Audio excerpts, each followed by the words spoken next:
Hello students, welcome back to another video. अगर आप लोग बीए फोर्थ सेमेस्टर में हैं और पॉलिटिकल साइंस पढ़ रहे हैं तो आज आपका यूनिट नंबर 2 हम स्टार्ट कर रहे हैं। यूनिट नंबर 1 हम कंप्लीट कर चुके हैं और यूनिट नंबर 1 आपकी कई पार्ट्स में अपलोड हो चुकी है। देखिए, यूनिट नंबर 2 में आपको मेडिवल थॉट इन वेस्ट पढ़ना है, यानी कि पाश्चात्य जो मध्यकालीन विचार हैं उनके बारे में आपको पढ़ना है। जैसे आपको सिसरो के राजनीतिक विचार पढ़ना है, थॉमस के पढ़ना है, एक्विनॉस और सेंट एगस्टीन या रेनेसा, ये सारे टॉपिक आप लोगों को यूनिट नंबर 2 के अंतर्गत पढ़ना है। तो आज की वीडियो में मैं आप लोगों को सिसरो का पूरा राजनीतिक विचार समझाने वाली हूँ। सिसरो के राजनीतिक विचार को पढ़ने से पहले हम थोड़ा सा सिसरो के बारे में जानेंगे, क्योंकि वहाँ से भी एग्जाम में क्वेश्चन आते हैं जिन बच्चों का MCQ बेस्ड पेपर होता है। और सिसरो के जितने भी विचार हैं, जैसे कि प्राकृतिक कानून संबंधी जो विचार हैं सिसरो के, या समानता का जो विचार है, या सिसरो का जो राज्य संबंधी विचार है, सारा विचार आज की वीडियो में हम पढ़ने वाले हैं। तो आज की वीडियो आपकी यूनिट नंबर 2 की पार्ट 1 है। चलिए सिसरो के बारे में पढ़ना शुरू करते हैं। यूनिट नंबर 1 आप ज़रूर देखिएगा।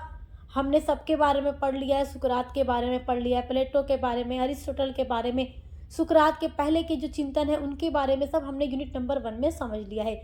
चलिए सिसरो के बारे में पढ़ना शुरू करते हैं। देखिए, जो सिसरो थे इनका पूरा नाम था मार्क्स। नोट करते रहिएगा, मैं बोल रही हूँ मार्क्स तूलियस सिसरो। सिसरो का पूरा नाम था मार्क्स तूलियस सिसरो। इनका जन्म देखिए 106 बीसी में रोम इटली में हुआ था। रोम में इनका जन्म 106 बीसी में हुआ था। देखिए 64 बीसी में जो सिसरो थे वो काउंसिल के सदस्य बनते हैं, क्योंकि ये विद्वान थे और रोमन दार्शनिक थे। और देखिए जब 58 बीसी आता है, 58 बीसी में इनको रोम से निर्वासित कर दिया जाता है, क्योंकि ये देखिए सैनिक पद पर काम भी करते थे और इन पर एक आरोप लगता है कि इन्होंने कई सैनिकों की हत्या करवा दी है। तो सैनिकों की हत्या के आरोप में सिसरो को 58 बीसी में रोम से बाहर निकाल दिया जाता है, इनको निर्वासित कर दिया जाता है। और उसके बाद 57 बीसी में ये रोम वापस आते हैं और आकर रहने लगते हैं और अपने विचारों का प्रतिपादन करते हैं। जब 44 बीसी आता है तो रोम में देखिए जूलियस सीसर का साम्राज्य स्थापित हो चुका। जूलियस सीसर का साम्राज्य स्थापित होता है। यहाँ पर जो कुछ मैं बोल रही हूँ आप नोट कीजिएगा। ये सिसरो के बारे में आपको नोट करना ज़रूरी है, क्योंकि एग्जाम में क्वेश्चंस पूछता है। तो देखिए 44 बीसी में जो कि गणतंत्र सरकारों के स्थान पर राजतंत्र सरकारों की स्थापना हो रही थी और रोम में उस समय जूलियस सीजर का साम्राज्य स्थापित हो चुका था। लेकिन 44 बीसी में जूलियस सीजर की हत्या कर दी जाती है। और 43 बीसी में क्या होता है, 43 यानी 43 बीसी में सिसरो पर जूलियस सीजर की हत्या का आरोप लगता है कि सिसरो ने ही जूलियस सीजर की हत्या कर दी है या उनकी हत्या में ये भी शामिल है। इसीलिए इनके ऊपर भी आरोप लगता है, क्योंकि जो सिसरो थे वो पहले से ही जूलियस सीजर का विरोध किया करते थे। इसीलिए 43 बीसी में सिसरो की भी हत्या कर दी जाती है। तो 106 बीसी में इनका जन्म हुआ और 43 बीसी में सिसरो की मृत्यु हो गई। आई होप कि यहाँ तक अब आप समझ गए होंगे। और देखिए सिसरो के ऊपर प्लेटो, अरस्तु और स्टोइक संप्रदाय का काफ़ी ज़्यादा प्रभाव पड़ा था। खास करके जो स्टोइक संप्रदाय है इनका बहुत ज़्यादा प्रभाव सिसरो के ऊपर पड़ा था। तो आइए अब हम सिसरो का प्राकृतिक कानून संबंधी विचार पढ़ते हैं। सिसरो के प्राकृतिक कानून संबंधी विचार, या आप कह सकते हैं सिसरो के कानून संबंधी विचार। तो देखिए सिसरो ने प्राकृतिक कानून का प्रतिपादन स्टोइकवाद के आधार पर किया, क्योंकि देखिए स्टोइक संप्रदाय का प्रभाव सिसरो के ऊपर बहुत अधिक पड़ा था। उसकी नई व्यवस्था सिसरो ने प्रस्तुत की और उन्हें व्यवहारिक रूप प्रदान किया। उसकी रचनाओं से बहुत उद्धरण रोमन वकीलों तथा पादरियों की जिह्वा पर रहते थे। इससे वे रोमन कानूनों में सम्मिलित कर लिए गए और इस प्रकार उनका महत्व बढ़ गया। देखिए सिसरो ये मानकर चला कि संसार की समस्त जो वस्तु है उस पर प्राकृतिक कानून परिव्याप्त है। देखिए जो सिसरो था कानून भगवान का समवयस्क है। यानी कि सिसरो कानून को ईश्वर यानी कि सिसरो का मानना था कि कानून को ईश्वर ने बनाया है, क्योंकि यह प्राकृतिक कानून को मानता था। सिसरो प्राकृतिक कानून को मानता था।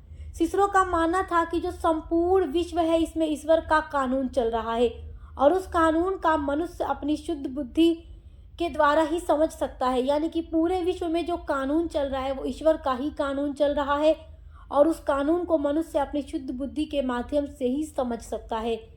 और आगे देखिए, इसी के आधार पर सामाजिक तथा राजनीतिक कानूनों का निर्माण किया जाता है।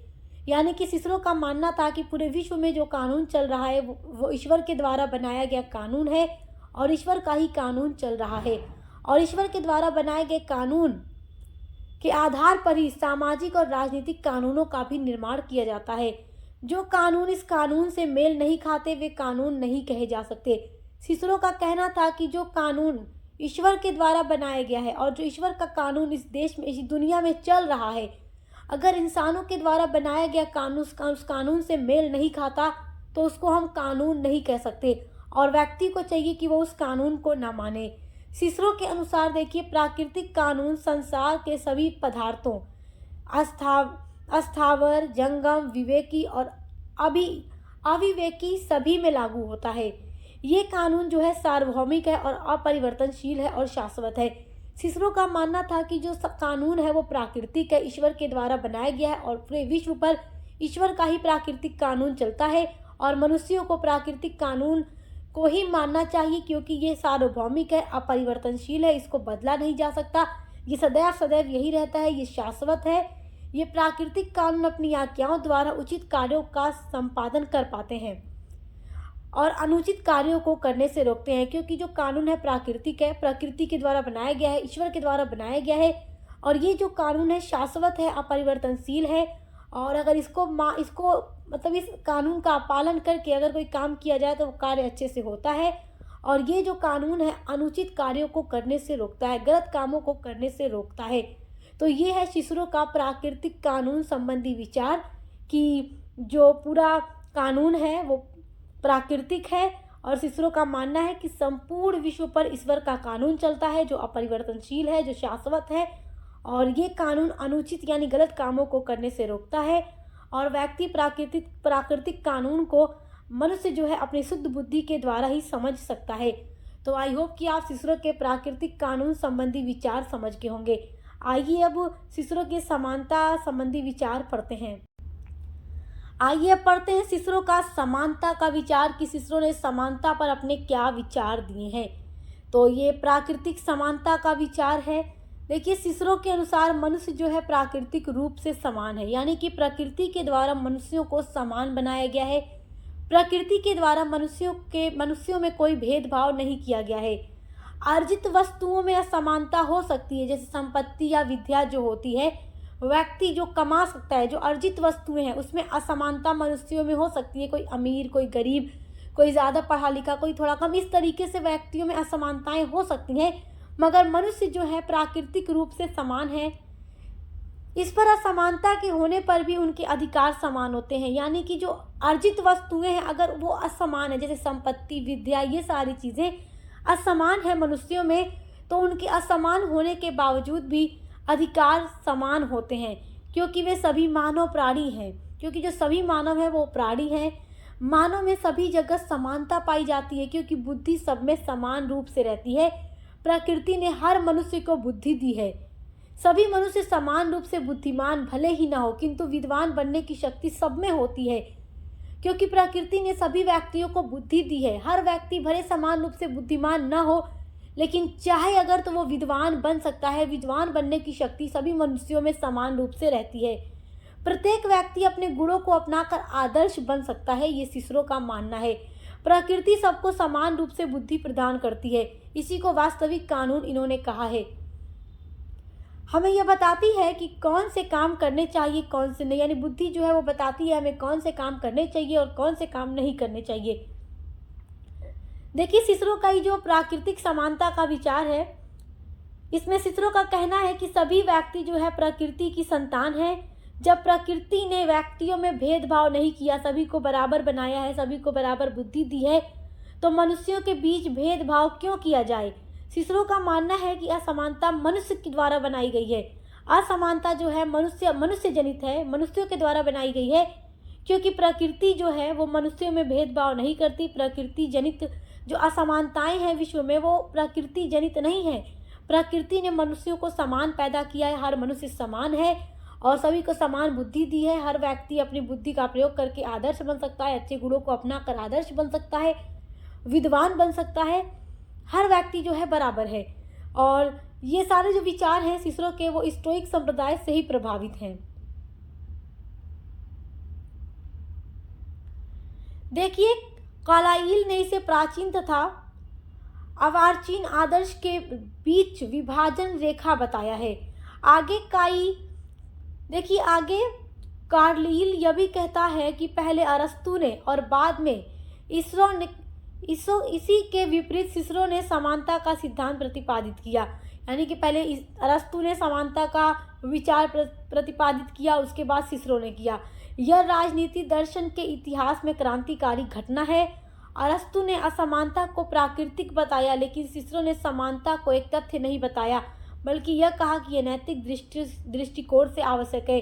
यानी कि अरस्तु का क्या कहना है कि जो असमानता है वो प्रकृति द्वारा बनाया गया है, जबकि सिसरो क्या कहते हैं कि प्रकृति ने सभी को समान बनाया है। हर व्यक्ति जो है वो बराबर है, हर व्यक्ति में समान बुद्धि है, वो अपने बुद्धि का प्रयोग करके आदर्श बन सकता है, वो अपनी बुद्धि का यूज करके विद्वान बन सकता है। जो असमानता है वो मनुष्य जनित है, वो प्रकृति जनित नहीं है। प्रकृति ने व्यक्तियों में भेदभाव नहीं किया है। जबकि जब आप अरस्तु के बारे में पढ़े थे यूनिट नंबर 1 में, तो आपने देखा था कि अरस्तु ने क्या कहा है। दास का जो सिद्धांत आप लोगों ने अरस्तु का पढ़ा है, उसमें अरस्तु क्या कहते हैं कि जो व्यक्ति हैं दो तरीके के हैं। एक बुद्धिमान है, जिससे कि उनमें गुण है, क्षमता है, योग्यता है, जो स्वामी होते हैं, शासक होते हैं, जबकि कुछ लोग बुद्धिहीन हैं जो शासित होने के लिए बनते हैं। तो आप यूनिट नंबर 1 पढ़ेंगे तो आपको समझ में आ जाएगा। तो आई होप कि आप सिसरो के समानता का विचार भी समझ गए होंगे। आइए अब पढ़ते हैं सिसरो का राज्य संबंधी विचार।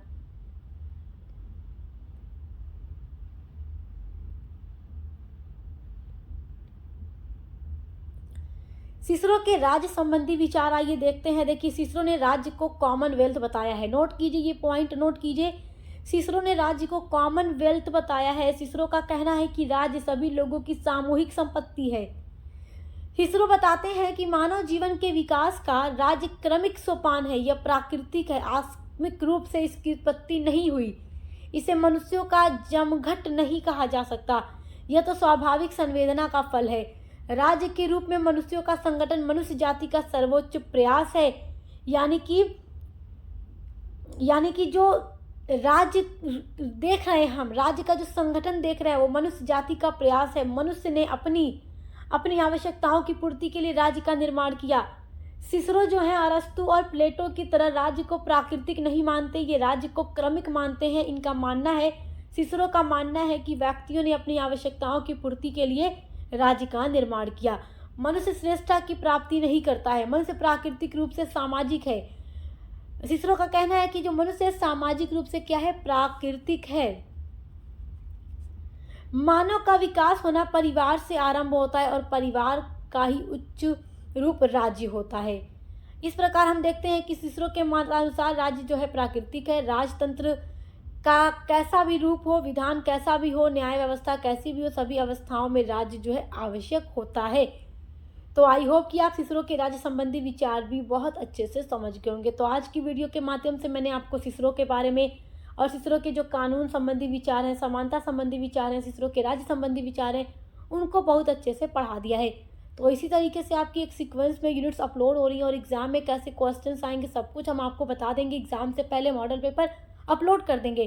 बाकी जो क्लासेस हम आपकी डेली लेकर के आ रहे हैं, जिसमें अलग अलग विचारकों के जो हम आपको विचार पढ़ा रहे हैं, वो सब एग्जाम में क्वेश्चन पूछा जाता है। तो आपको जिस तरीके से मैं वीडियो में पढ़ाती हूँ, जिस तरीके से समझाती हूँ, आपको बिल्कुल जाकर एग्जाम में वैसे ही लिखना है। अगर आपको समझ में आ जाता है, वीडियो पसंद आती है, तो कमेंट ज़रूर किया कीजिए, जिससे हमें काफ़ी खुशी मिलती है कि हमारे बच्चों को समझ में आ रहा है जो कुछ हम उन्हें पढ़ा रहे हैं। हम मेहनत कर रहे हैं तो हमारे बच्चों को सब कुछ अच्छे से समझ आ रहा है। और अच्छे से पढ़ाई करने के लिए आप चैनल को सब्सक्राइब ज़रूर कीजिएगा, क्योंकि यहाँ पर आपको सक्सेस मास्टर पॉइंट चैनल पर आपको बीए के हर एक सेमेस्टर में हर एक सब्जेक्ट की क्लासेस पढ़ने के लिए मिलती रहेंगी और एग्जाम की तैयारी करने के लिए महासंग्राम क्लासेस, मॉडल पेपर सब कुछ मिलता रहेगा।